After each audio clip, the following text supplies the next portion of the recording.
Why play Street Demons? Well, you have an AP opener that you want to play around an AP carry. You have flexible items and econ where you can push levels in order to play around multiple 5 costs and cap very high. You have different enabling augments or a Street Demon emblem that can make it more viable for you to play around this comp. And additionally, you're playing in a lobby where there is a high cap potential, things like Scuttle Puddle or Crab Rave where you have a lot of resources. Street Demon allows you to play a lot of 5 costs as well as give a lot of team-wide buffs with its innate core, so it has a very high cap potential if you can realize that with expensive and more powerful units. However, you need to hit certain 4 costs with some good items in order to properly stabilize. This comp is very glass cannon if you're playing it on level 8, so a lot of times it can be very unstable and it can be very hard to stabilize. If your items aren't particularly great or you don't hit upgrades on your units, there's a good chance you can just bleed out, lose every single round, and just die and go 8th. It's a very hard comp to play in that regard, but at the same time, it also has a very high potential, so if you're uncontested or playing on your own, it's a very viable option that you can see a lot of positive gains with. If you like my content, please make sure to like and subscribe because it does help me out as a smaller content creator for TFT. I do daily guides such as this one. Please make sure to like and subscribe. We're working on our 10,000 sub goal giveaway. I know I spelled giveaway wrong, my bad. But at 10,000 subs, it'll be an RP giveaway. So make sure to spread the word. If you haven't subscribed, make sure to do so. And if you know somebody who might like the channel, send them a video and see if it helps them out in their TFT experience. So let's get back into it. What is Street Demon? So the trait Street Demon is basically one of the traits that forces you to position your units a certain way. It gives you a bunch of hexes that are going to be highlighted on your board, and those different patterns are predetermined at the start of the game, and basically you have to put your units on those hexes in order to gain buffs. So allies in painted hexes gain health, ability power, and attack damage. So these are all allies. So any unit on your team will gain these base bonuses. But additionally, there are signature hexes that grant 50% more bonuses. And Street Demons on top of that will gain double all bonuses. So the maximum bonus that you will get is a Street Demon in a signature hex will get 50% more of the base times 2 because they double all the bonuses. So it'll be almost like 3 times as much of the stats that are said here, roughly speaking. Of your Street Demons, there are divisions of 3, 5, 7, and 10, and this is one of the main vertical traits of the set, so most of the unit, or there's going to be a large amount of units that share the Street Demon synergies. Additionally, if you want to hit 10 Street Demon, you need 2 emblems, and that's like your Giga win out, Prismatic, win the game for free. There's 8 Street Demon units that you would want to play around. We're going to talk about some of the inter-team synergies because the thing that makes Street Demon so great and what allows it to cap very high is that it has a lot of inter-team synergies that can buff your whole team in a very meaningful way, which we'll talk about once we go through like building of the boards. So when should you play around Street Demon? A lot of times it's going to be around AP items. The main core that you want to play around, as well as the flexible options with the main core, usually revolves primarily around AP items. There are other variations such as Rengar Reroll, which we made a video about in the past, talking more in executioners with that. And there's other variations like Jinx and Samira where they use AD items, but primarily speaking, if you're talking about your main 4 costs as well as your early game as well as your high cap potential, a lot of times it's working around AP items. A lot of times because you're going to be getting a lot of base stats from Street Demon, making damage amp and crit items out of that is going to be really meaningful and powerful for you to cap your board very high. Additionally, a Street Demon emblem opens up a lot of opportunity. Street Demon emblem, the way you can look at it is that by making a unit a Street Demon, you now gain double the bonuses on all of the hexes that you light up on your board. So it's actually a very powerful emblem, especially if you put it on some really expensive units or really powerful units like a upgraded 5 cost, for example. They just get a lot of base stats, which is really powerful for those units.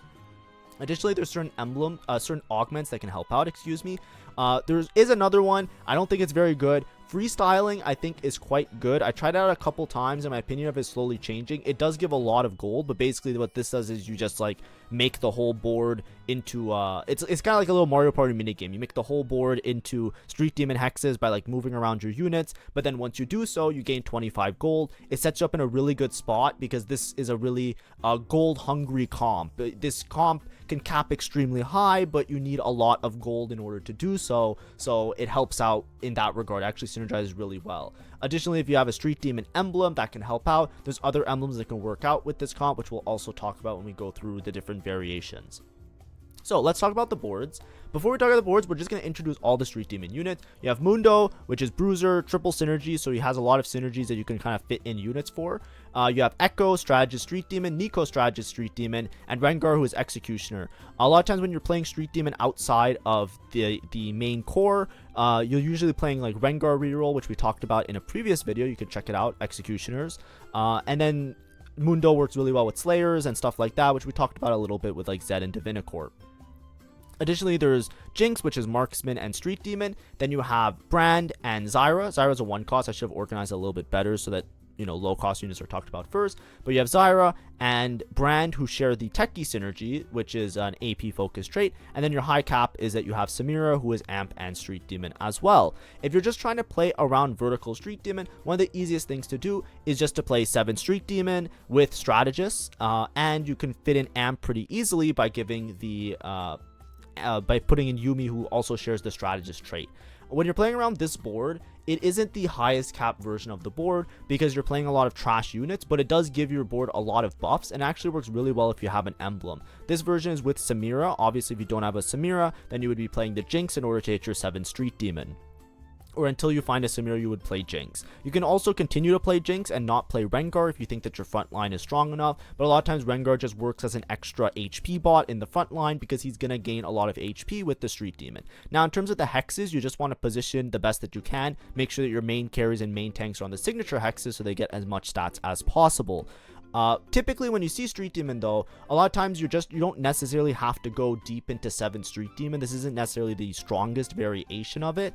A lot of times you're just building around the core. This is what I was talking about why Street Demon has a really high cap potential. You actually have 2 inter-team synergies with Street Demon, which is a lot. And these inter-team synergies are very powerful because you have Echo and Nico, which are both strategists. Being both strategists actually is very powerful because it gives your whole team either damage amp or durability, and they also gain triple that. In addition to the base stats that you give the whole board for Street Demon, you're essentially giving HP, AP, AD, damage amp, and durability to majority of your team.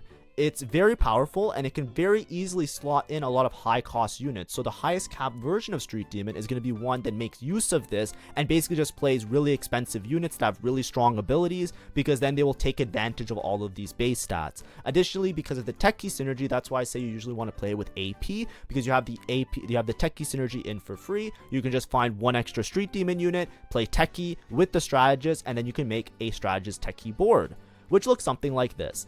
This is what I mean by really high cap and really expensive. As you can see, we're playing a lot of 4 costs and a lot of 5 costs with this board.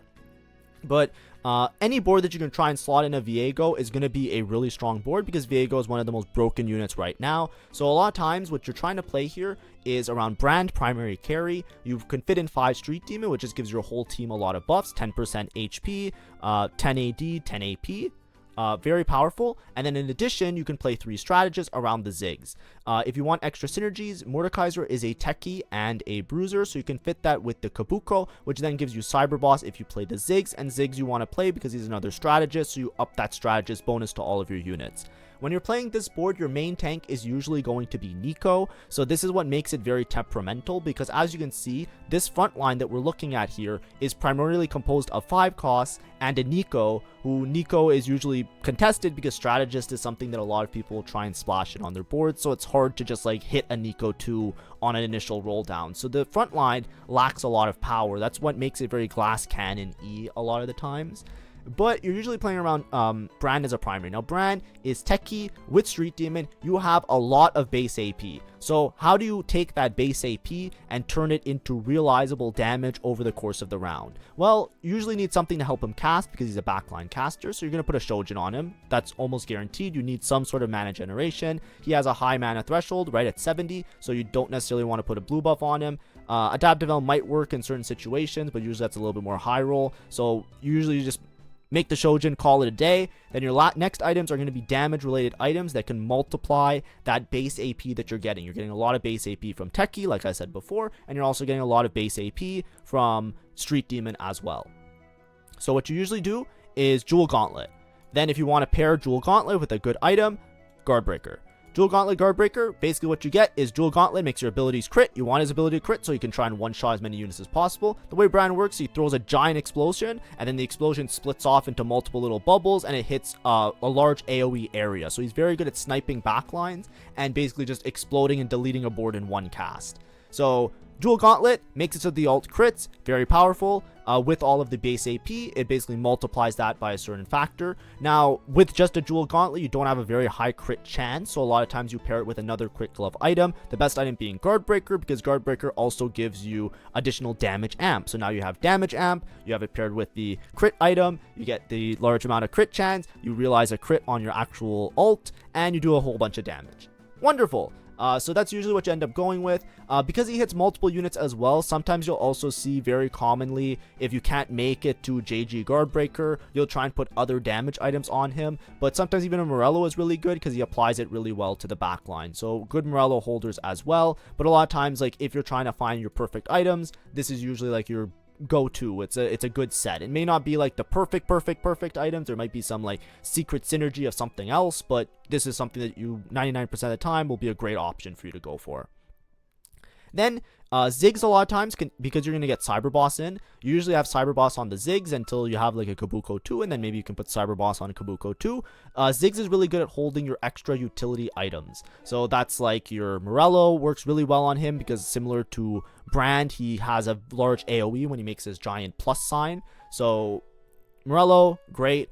Other items, you can pretty much put all of the Brand items on the Ziggs, right? You can put like a Shojin JG. You can actually carry Ziggs if you don't stabilize around Brand, but because we're talking about Street Demon, we're going to hope that you're playing this from an idea of playing around Brand. In terms of other items, even Viego can use a lot of AP items, basically like your Morello and your Dual Gauntlet. You can move onto Viego, and Viego will kind of carry late game. Nico, you just want Giga tank items. AP tank items also work really well, but I find that there's the greatest success with this Nico if you just give her like absolute like monster tank items, like maximize armor and MR and give her a bunch of HP because she gets so much durability that she's basically going to live forever. I think this usually works out better, but of course, any tank items that you can muster out are going to be good options here because your Nico is going to have to tank a lot in order to sustain, because the Brand, even with these items, is going to attack pretty slow, and if you try and build them to have more of attack speed and more of ease casting, then he's not going to do enough damage to one-shot backlines, and then it kind of defeats the purpose of this board being very glass cannon and powerful domination, like destroying everything. In terms of like just this board in general, however, something that is important to note is that I'm just showing you a variation where you use a lot of 5 costs. If you have an emblem, you can pretty much slot in these 5 costs a lot more easily and then still benefit from playing 7 Street Demon. 7 Street Demon does give you a lot more tankiness because you're getting that larger amount of HP that helps your whole board to kind of sustain itself, right? Especially if you're playing all Street Demons, even these small weak units that are more frail, having a bunch of HP is just HP that your enemy has to chew through, which helps you out quite a bit. So a lot of times an emblem actually helps you to cap really high because you can basically just slot in any 5 cost and still be able to play around 7 Street Demon, which gives you a lot of HP to work with, and then you can still cap out your board around 4 Techie if you really need to, and like synergize around your other units.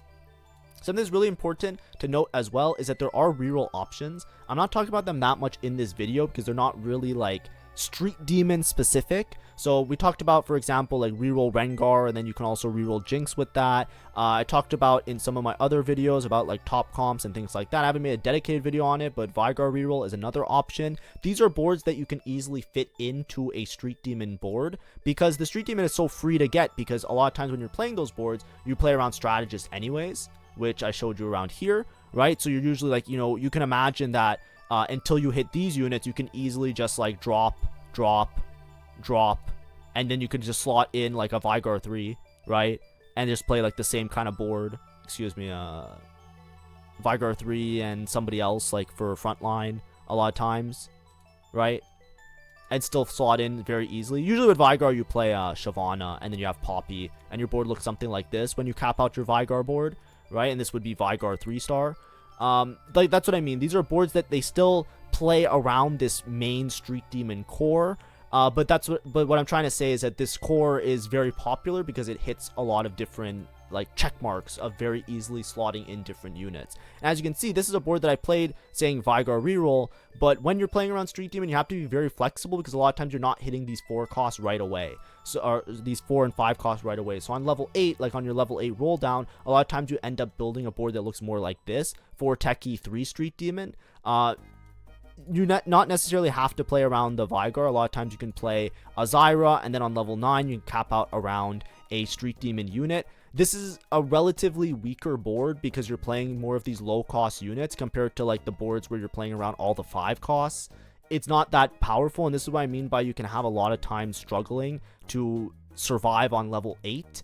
If you don't hit a Nico 2 and a Brand 2 or even a Ziggs 2, you need to hit somebody. So you usually want to play this comp a little bit from ahead, because if you're not ahead and you have like Nico 1 star and then you're playing a bunch of 1 star shitters like these ones, you know, or sorry, low cost shitters like 2 and 3 cost units, you're gonna die very fast and your front line's gonna get chewed through. Additionally, Brand does explosive damage. If you're playing into comps where there's a lot of rerolls, right? So like, let's say somebody is playing Rengar reroll, somebody is playing Vigar reroll, not you, somebody else, and somebody's playing like Slayer reroll, right? There's lots of or TF reroll. Like, there's lots of popular reroll lines where you're not going to be able to chew through them very easily, and you're not going to be able to snipe the back line because the back line's also going to be 3-starred.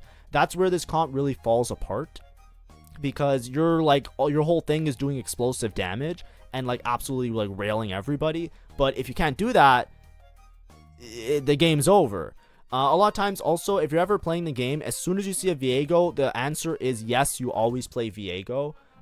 You have to find a way to fit in Viego. A lot of times you can also play around a techie emblem, which will be more of like a techie video if I ever make a how to play techie video. I know this video kind of overlaps that a lot, but a lot of times, you know, let me remove some items here. A lot of times with a techie emblem, you can play around 6 techie. I would not recommend 8 techie. I think 8 techie is too difficult. It's just like, there's never really a reason for 8 techie because you just lose too much front line and the benefits that you get isn't enough to compensate for that.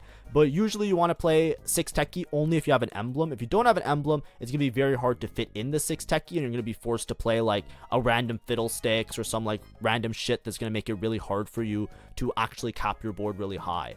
The main way that you want to play around this is usually like from ahead, because if you're ahead, then you have the opportunity to tempo level or have enough HP and gold in order to hit multiple 5 costs. All the 5 costs are pretty much playable. The main ones that you want to play are usually Viego. That's a primary one that just like absolutely like spikes your board to a massive amount of power. Zac also works really well just as a one-off frontline unit because you need a lot of frontline in order to support your backline units. Garen also caps this board very high because you can apply Street Demon to all of your other units, which then gives them double the bonuses from your Street Demon hexes, which is really powerful. And Kabuko obviously is a great way to get Cyber Boss in, as well as to have Bruiser synergy, which gives your whole board some extra HP, and also has a stun, which can help stall out comps to give your Brand enough time to one-shot the backline. Sometimes people play, especially with Ziggs and Brand, they'll put like Archangels on them, for example, because they care so much about like the one-shot potential.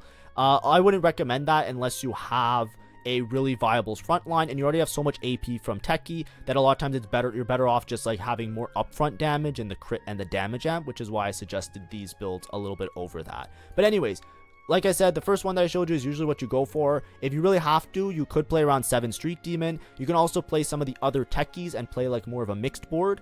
The thing that you have to always note is that between Street Demon and Strategist, you're giving a lot of stats to units. So hold on to pretty much every 5 cost that you see, because you can slot in almost all of them. Even a Renekton, you can put in a Renekton with a Shyvana, get Bastion and Renekton in. You have multiple opportunities. So this is a comp where if you see expensive units, if you see the 5 cost units, you can find a way to play them because they're going to get a lot of buffs because you're playing traits that buff your whole board.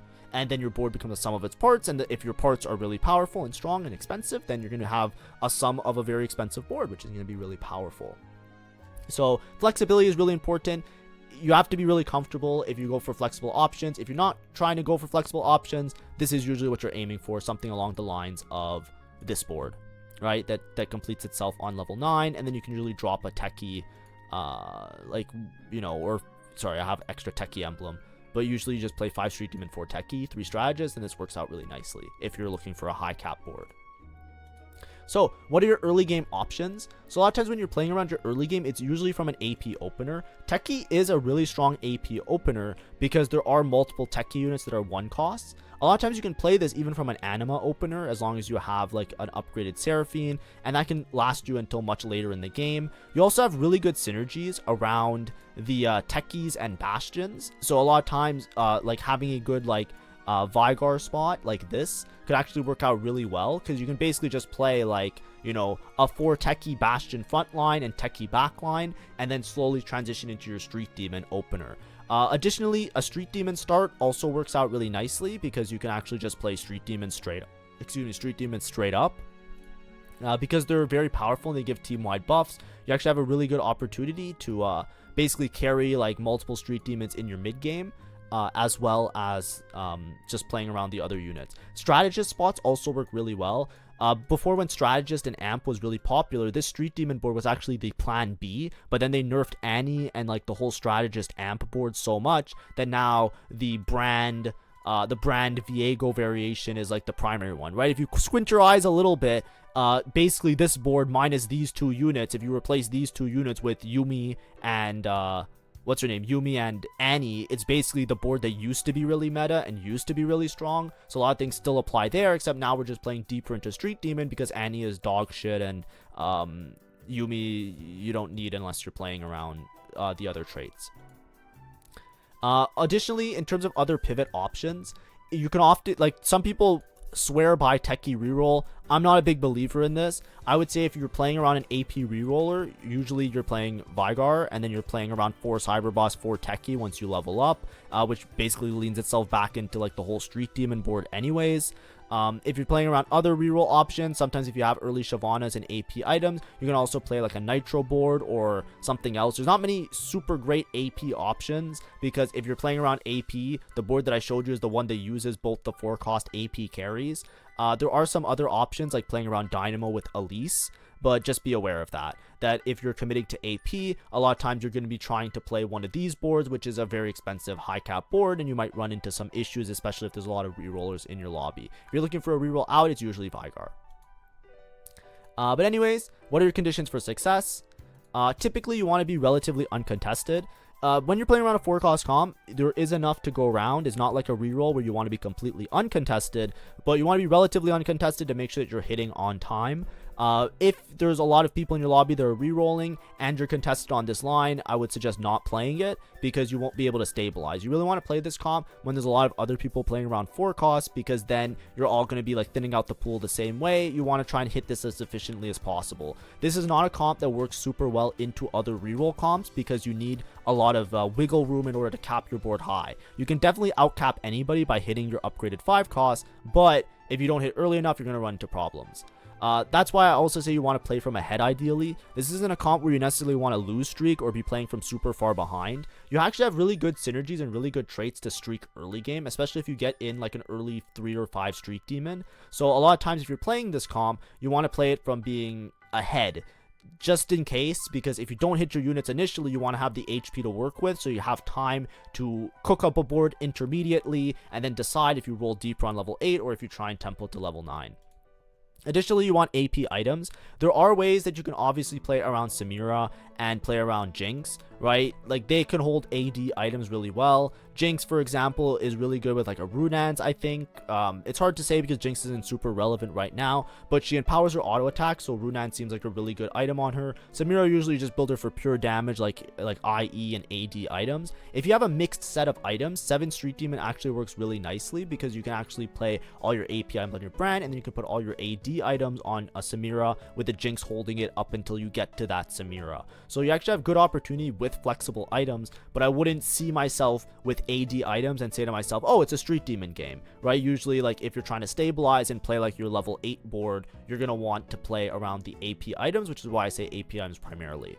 Also, the ability to fast 9 and support many 5 costs is really powerful. Street Demon is something that's really nice if you're playing something like Scuttle Puddle or Crab Rave. If you're uncontested Scuttle Puddle, Crab Rave, and you can hit your units early and then go fast 9, if you have a lot of resources, a lot of gold, a lot of items, itemizing 5 costs is always going to be strong. Giving them strategists and Street Demon buffs is going to be insanely powerful. You can cap extremely high with this board.